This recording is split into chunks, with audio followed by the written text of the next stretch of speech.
विया वासिंगंज जा सना भाई मसक विया वासिंगंज जा जी जी जिन्हीं जी झड़प हाथी हिंदा न चोरी काबिल एहतराम इन समूरन उस्ताद साहिबान पंजे ताईं हूंदा खे ई। तालीम खाते में अचण ते ऐं उस्ताद जी मुक़दस पेशे सां लाॻापो रखण ते खेनि मुबारक ॾियूं था ऐं हिन ये प्रोग्राम बि अवां जे ई मान में ऑर्गेनाइज कयो वियो त जेकी बि असांजा दोस्त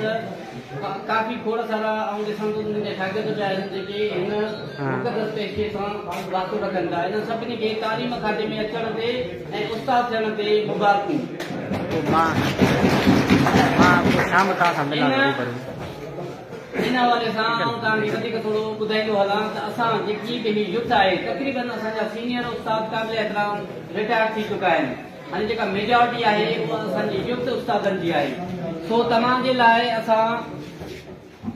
हिकिड़ो पैगाम इहो रखंदासीं त बाबा अॻिते फ्यूचर असांजो आहे ऐं सिर्फ़ु असांखे चोॾे में नाहे रहणो जेकॾहिं तव्हां हिमत जोश ऐं बलवलो रखंदव यकीनन असां आला खां आला ग्रेड वठी ॾेखारींदासीं तव्हांखे असांजी तालीम खाते में आया आहियूं तक़रीबन 2014 खां मुसलसिल जिदोजहदनि में रहिया आहियूं ये कराची में असां पंहिंजे कंफर्मेशन लाइ तक़रीबन 14 ॾींहं रोडनि ते सुता आहियूं ऐं उन्हनि जो सिलो अॼु इहो मिलियो जो तव्हां डेट ऑफ इनिशियल अपॉइंटमेंट खां ई मुस्तक़िल आहियो ऐं असां अॼु बि पंहिंजा 3.5 साल गवाए वेठा आहियूं असांजा उहा सरकार खायूं वेठी आहे असांखे उहा नथी ॾे जॾहिं असां अपॉइंट थियासीं त 28 अक्टूबर 2014 में ऐं जॾहिं असां वरी कंफर्म थिया आहियूं त 18/4/2018 में माना इहो टेन्यूर असांजो सरकार खाई वई आहे पर उन लाइ बि असांजो माना हले थो सिस्टम त इनशाला इहो पंहिंजे हथ वठंदासीं पर हिन वक़्तु जेको 14 में उस्ताद असांजो सीनियर ॿार हिकु वारो अपॉइंटमेंट उस्ताद 14 में ऐं जॾहिं पोस्ट अपग्रेड थी त असांजो जेको नओं IBA तरफ़ां मुक़ररु थियल उस्ताद बि 14 में आहे हाणे ख़बर न आहे त असांजे लाइ स्ट्रक्चर कहिड़ो आहे जॾहिं त तव्हांजो JST साॻी क्वालिफिकेशन ते साॻी जेकी माना तव्हांजे शराइत आहिनि जेकी गवर्नमेंट जा उन ते अपॉइंट कयो थो वञे ऐं प्राइमरी बि जॾहिं त उहो JST सिर्फ़ु 2 खां 3 पीरियड वठे थो ऐं प्राइमरी वारो उस्ताद 5 कलाक 5.5 कलाक मुसलसिल उते स्कूल में कमु करे थो पर उनजे लाइ तव्हां वटि को बि ग्रेड कोन्हे जॾहिं त सेक्रेटरी तरफ़ उन्हनि खे असां उन ते हैरान आहियूं हरगिज़ न आहियूं ख़ुशी आहे पर असांखे इग्नोर करणु इहो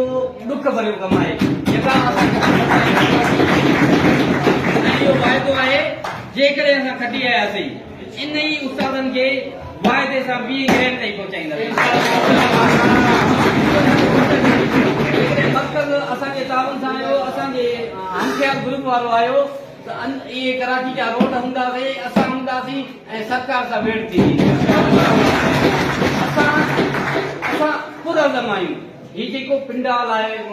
हिन वक़्तु भरियो पियो आहे नौजवाननि सां इहो इनशाला कराची जे रोडनि सां उते असां सां शान बशान हूंदो ऐं पंहिंजे हथ लाइ असां जेको बि पंहिंजो माना अज़म आहे असांजो उहो आइन जे रूह मुताबिक़ आहे असां आइन खां ज़रो बि कोन था हटूं आइन जो इहो ई अब तंज़ीम छो ठहंदी आहे तंज़ीमूं छो जुड़ंदियूं आहिनि त पंहिंजे जेके बि तव्हांजा मेंबर हुजनि उन्हनि जो छा करिणो आहे दिफ़ा करिणो आहे या उन्हनि खे विकिणणो आहे जेकॾहिं असां एजेंट बणिजी तव्हांजे हक़ ते सौदेबाज़ी करे ऐं तव्हांखे विकिणे छॾियूं त असां दलाल ऐं एजेंट जेकॾहिं न असीं हक़ ते हुजूं राह हक़ जा सिपाही हुजूं त पोइ तव्हां ते बि इहो फर्ज़ थो बणिजे त असांजो साथ ॾियो ऐं सरकार सां जंग करियो पहिरियां हूंदासीं जेके लठियूं लॻंदियूं उहे असांखे लॻंदियूं ऐं पोइ ई तव्हांखे लठियूं लॻंदियूं ईअं सवाल ई पैदा न आहे त तव्हांखे छॾे असां मैदान छॾे भॼी वञूं इहो वाइदो आहे हीअ इलेक्शन अचण वारी आहे तव्हांखे गुज़ारिश थी कजे जेकॾहिं असांजो साथ ॾेई असांखे आंदो त इहो वाइदो आहे तव्हां सां ऐं PST कैडर के इंशाल्लाह ऑफिसर सत्य जे कैडर ताईं पहुंचाइणो आहे।